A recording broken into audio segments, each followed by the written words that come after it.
صباح الخير حبايب قلبي، ازيكم عاملين ايه؟ امتحان السواقة في انجلترا هو واحد من اصعب امتحانات السواقة في العالم. العشب ده عايز يتقص لدرجة ان 50% من الناس اللي بتدخل الامتحان ده اول مرة بتسقط. فالنسبة بالظبط حسب موقع المرور هنا هي 53%.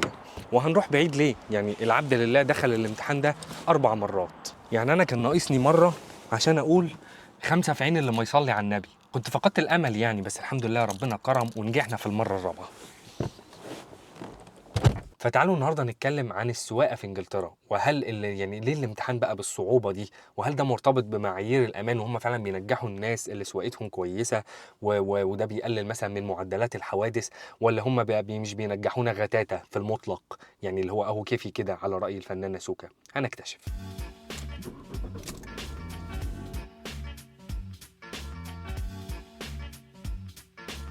يمكن من اكتر الاسباب اللي خلت الامتحان ده صعب هو ان العالم كله تقريبا بيسوق على الشمال، يعني هولي شيت.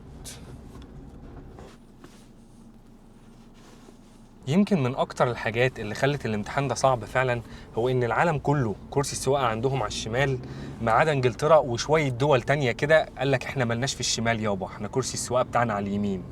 وكان معظمهم دول تابعة لبريطانيا العظمى أيام ما كانت إنجلترا بتحتل دول تانية وقائمة على الثقافة الاستعمارية. مفيش بقى يهديك يرضيك يا كابتن إحنا إن العالم كله بيسوق على اليمين، ما تجوش تبوظوا يعني شبكات الطرق وبرمجة دماغ الناس. ما بخلوا السواقه زي بقيه العالم، يعني مش لازم تبقى مختلف، مش لازم تستاند اوت. قال لك ربنا يستر طريقك يا حبيب اخوك، احنا بنسوق على اليمين، خلي ربنا يسترها معانا كده، ايه ملناش في الشمال. وعلى هذا الاساس ومن وقتها انجلترا مع بعض الدول الاخرى بيسوقوا على كرسي السواقه زي ما حضراتكم شايفين كده. فانت هتيجي هنا تعيد برمجه دماغك من اول وجديد، والموضوع بيبقى صعب بقى يعني على الناس اللي كانت بتسوق قبل كده بالذات، لان حرفيا انت كل حاجه خلف خلاف. انت بتيجي تتعلم سواقه من اول وجديد ودماغك اوريدي متسطب فيها سوفت وير على الشمال، فتيجي هنا تلاقي انت محتاج تشفت كل حاجه على اليمين، فانت بتجيب ايرور. غير كده بقى ان امتحان السواقه اصلا عندنا في مصر يعني هو مش امتحان واقعي بالمره، هو بيحط لك 3 كونزات كده في ساحه مفتوحه مفيش فيها بني ادم غيرك، يعني مفيش العربيه الوحيده هي العربيه اللي انت هتمتحن عليها، ويقول لك اطلع كده ما بين الكونزات وبعضها زي التعبان، بس ارجع بقى تاني كده ارجع. ايوه الف الف مبروك يا باشا، ما تنساناش في الشاي بقى وانت بتستلم الرخصه. امتحان السواقه هنا مختلف تماما، انت بتطلع على الطريق مع الانستراكتور بتاع الامتحان، تسوق 40 دقيقه وسط العربيات، وبيوديك في طرق مختلفه بقى، يعني تسوق شويه مثلا على طريق حاره واحده وبعدين على طريق حارتين، بعدين ياخدك على الطريق السريع وياخدك في طريق وسط المدينه، وتعدي بظروف مختلفه للسواقه عشان يشوفك انت هتعرف تتعامل مع المواقف دي، انت سواق امن ولا ما ينفعش يسيبوك تسوق لوحدك. فبيختبروا مهارات السواقه بتاعتك من جميع الجوانب، لدرجه ان هو في جزء من الامتحان بيخليك تمشي على النافيجيشن، يفتح لك الماب كده ويخليك تسوق على الماب، لان هو دلوقتي بقى جزء اساسي من اي حد بيسوق على الطريق ان هو بيمشي فاتح الماب، فلازم يشوفك هتعرف تمشي على الماب صح ولا لا. فانت لو ماشي مثلا في الحاره اليمين وبعدين دخلت الحاره الشمال من غير ما تدي اشاره، بقى خلاص كده انا حظ سعيد المره القادمه، انت سقطت، ربنا يوفقك بقى في الامتحان اللي جاي. فبيقفوا لك حرفيا على الواحده، يعني انا سقطت 4 مرات، كل غلطه فيهم هي بيسموها ميجر ميستيك، بس هي غلطه واحده، غلطه خلاص انتهى الموضوع، انتهى، عيد بقى من اول وجديد وحلني بقى لما تلاقي ميعاد تاني تحجز فيه. الحاجة التانية بقى اللي بتخلي امتحان السواقة هنا صعب فعلا، يعني على قدر ما ان السواقة نفسها يعني حاجة هنا جديدة وتجربة مختلفة، الا ان قوانين السواقة هنا كتير جدا، والعلامات الارشادية اللي على الطريق مختلفة ومتنوعة ولازم تحفظهم كلهم، وكل واحدة تعرف دلالتها ايه، ولانك لو مش عارف هتعمل غلطة، هتعمل كارثة. يعني مثلا انا ماشي دلوقتي على طريق حارتين، فجأة الطريق قلب حارة واحدة، هتلاقي فيه اسهم على الارض كده بيقول لك تعالى اللي ماشي على اليمين يجي شمال، فانت لو ما خدتش بالك مثلا من ان الطريق هيقلب حاره واحده، خلاص انت هتدخل في حارس المقابل اللي جايين في وشنا. يعني حاجه تانية مثلا هقول لكم عليها ممكن تاخدوا بالكم منها، لو شفتوا دلوقتي العربيات اللي قدامي دي كلها ماشيه وسايبين الحاره اللي على الشمال فاضيه، ليه؟ لان دي باص لين، دي عربيات، دي الحاره بتاعت اتوبيسات النقل الجماعي بتاعت المواطنين، مفيش عربيه تمشي في الحاره دي، هي الاتوبيسات بس اللي تمشي هنا.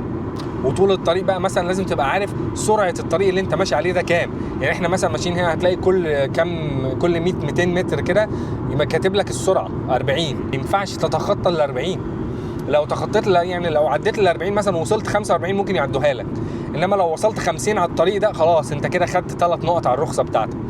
وبالحديث عن نظام النقاط، هنا مش بيحاسبوك بانك بتدفع مخالفات، يعني الموضوع مش مكنه لم فلوس، يعني مش كاميرات على الطريق ومحطوطه وكل حد يعدي ان دفعه مخالفه وخلاص. لا، انت لو خدت عدد معين من المخالفات اتحسبت لك على النقطه على الرخصه بتاعتك مثلا اعتقد 12 نقطه خلال فتره 3 سنين، خلاص هيتسحب منك الرخصه. ده معناه ان انت شخص غير امن وبتعمل مخالفات كتير، فبالتالي لازم تعيد امتحان السواقه من اول وجديد. خلاص بهذه البساطه. فالناس بتخاف جدا من موضوع النقط اللي على الرخصه ده، لان العربيه هنا حرفيا ايدك ورجلك، ان انت بتروح شغلك بالعربيه، بتروح كل حاجه هنا بالعربيه، فانت لو ما بتعرفش تسوق هتتسوح. مثال تاني، مثلا احنا ماشيين اهو على الطريق داخلين على صينيه راوند اباوت. هنا لو انت ماسك الحاره اليمين لازم تدخل الصينيه في الحاره اليمين وتخرج منها في الحاره اليمين، ولو في حد اوريدي في الصينيه، حد اوريدي في الراوند اباوت، ما ينفعش انت تدخل، لازم تستناه يخرج من الصينيه، تستناه تقف لغايه ما هو يعدي بعدين انت تدخل. فما فيش حاجه هنا اسمها بالدراع، اللي هو انا ده اديت اشاره وكسرت على ما فيش الكلام ده، خلاص انت هتروح في داهيه. لازم تستنى الشخص اللي ماشي قدامك، لو هو جاي من على يمينك في الصينيه او جاي في تقاطع طرق معدي من على يمينك لازم تستناه. يعني احنا مثلا دلوقتي اهو داخلين على اشاره 4 حارات، ماشي، الحارتين اللي على اليمين دول مكملين طوالي، والحارتين اللي على الشمال دول داخلين شمال. طب انت مكمل طوالي، انت عايز تمشي طوالي وفجاه لقيت نفسك في الحاره الشمال دي، ما ينفعش تكسر وتكمل طوالي، لا خلاص انت مكمل شمال هتكمل شمال، الله يكون في عونك بقى، لف وارجع تاني شوف هترجع ازاي، بس انت ما ينفعش تكسر الطريق وتدخل تكمل طوالي. يعني الطريق كله علامات ارشاديه، لو انت مش حافظهم او مش واخد بالك منهم هتروح في داهيه. حاجه مثلا زي الحزام، المفروض الحزام لو انت مش لابسه بتدفع غرامه 100 باوند ويخلوك تاخد 3 نقط على الرخصه.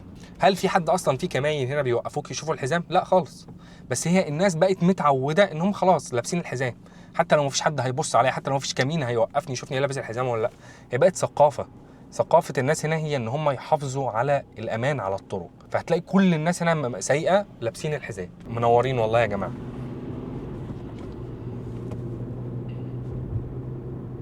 فمثلا يعني هنا موقع ال DVLA او اللي هو المرور بيرجحوا ان انت لو ما بتعرفش تسوق خالص انك تاخد دروس لمده 40 ساعه قبل ما تدخل الامتحان، اللي هو ما ينفعش تحجز الامتحان وتقول لهم يلا يا شباب انا عايز ادخل عايز اجرب.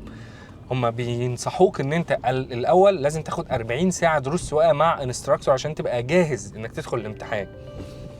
ومش 40 ساعه مثلا انت بتسوق في ساحه مفتوحه بقى وبيعلمك اساسيات السواقه، لا 40 ساعه انت بتسوق على الطريق، بتاخد النصايح بتاعت الانستراكتور، بتتعلم انك تسوق في وسط الناس على الطريق قبل ما تدخل الامتحان.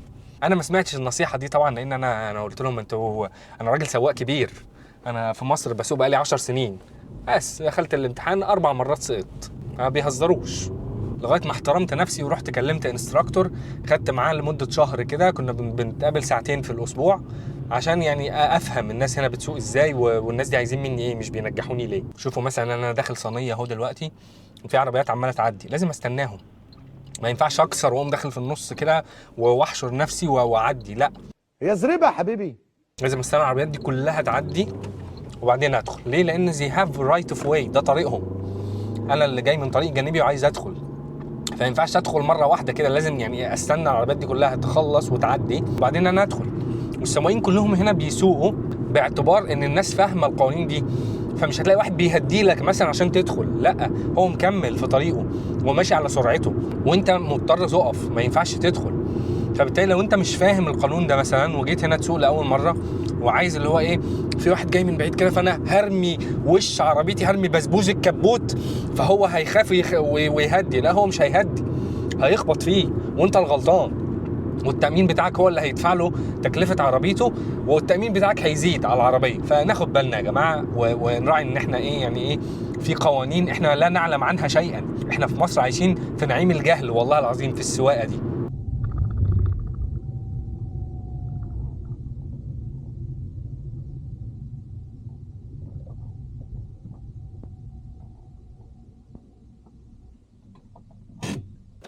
حاجة تانية بقى عايز اكلمكم عنها في انجلترا هنا، وهي خير اللهم اجعله خير كده، هي مرتبطة بالسواقة برضو، اماكن عبور المشاة.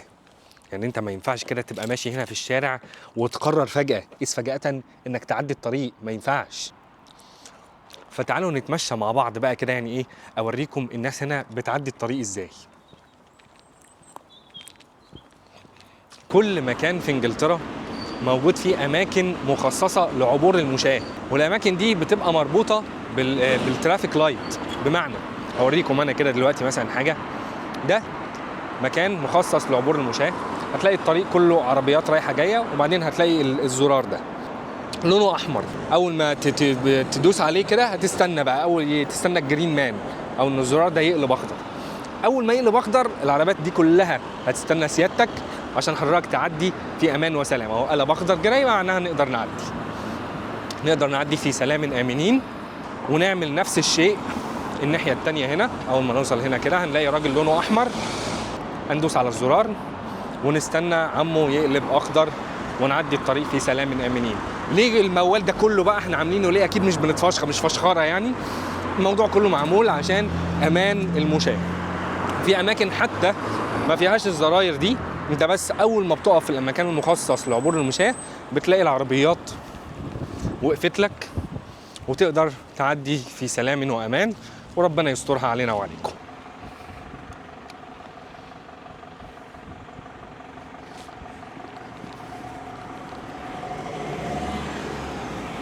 مؤخرا يعني وبكل اسف حصل في مصر كام حادثه، يعني حوادث مؤلمه، ده اقل ما يقال عنها، زي مثلا حادثه كورنيش اسكندريه اللي الناس كانت بتعدي فيها الطريق، ولا حادثه الطريق الاقليمي اللي مات فيها 18 بنت كلهم تحت سن ال20 سنه. الحوادث دي لو جيتوا تقروا التحقيقات بتاعتها هتلاقوا ان العامل البشري او يعني خطأ بشري من الناس، سواء الناس اللي كانت بتعدي الطريق في مكان غير مخصص لعبور المشاة، او سواق العربيه النقل اللي دخل في الطريق المقابل لانه كان مش نايم ولا كان واخد مخدرات او ايا كان، هي السبب الاساسي في الحوادث دي. يعني لو ثقافه الناس متغيره، او ثقافه الناس عندهم ثقافه الامان على الطريق، وان ياخدوا بالهم من ارواحهم ومن ارواح الناس اللي حواليهم، يمكن ما كانش هو ده اللي حصل. يعني ربنا يرحم من توفى ويعني ويشفي المصابين.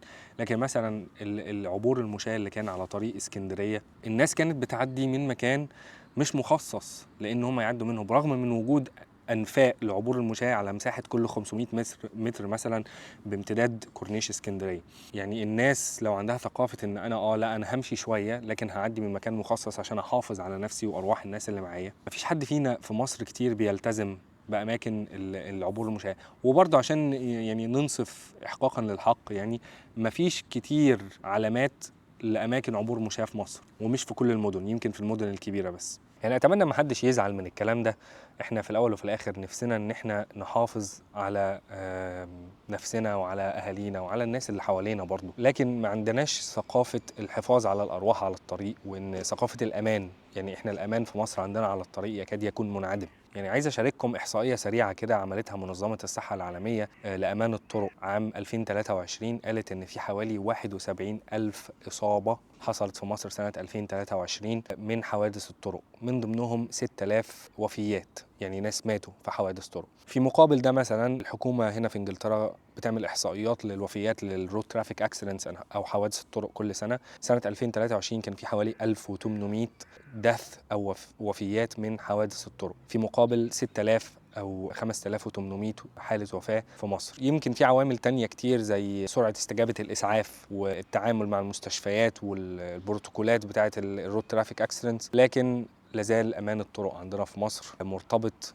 كتير بثقافة الناس والتهور اللي موجود عند السائقين في مصر. فنتمنى يكون في يعني حملات توعية ومراقبة من الحكومة عشان نغير الثقافة دي، نغير عقلية انعدام الأمان على الطرق في مصر. في نفس الوقت يكون في قوانين جديدة تسهل على الناس إن هم يتبعوا الإرشادات المرورية سواء مشاة أو راكب عربية، بحيث نقلل من فرص إن يحصل حوادث زي كده في المستقبل. ربنا يسترها علينا وعليكم جميعا ويستر طريقكم، وما تنسوش تقولوا دعاء السفر حبايب قلبي وانتوا طالعين. وإن شاء الله كده يعني أشوفكم الفيديو اللي جاي. سلام عليكم.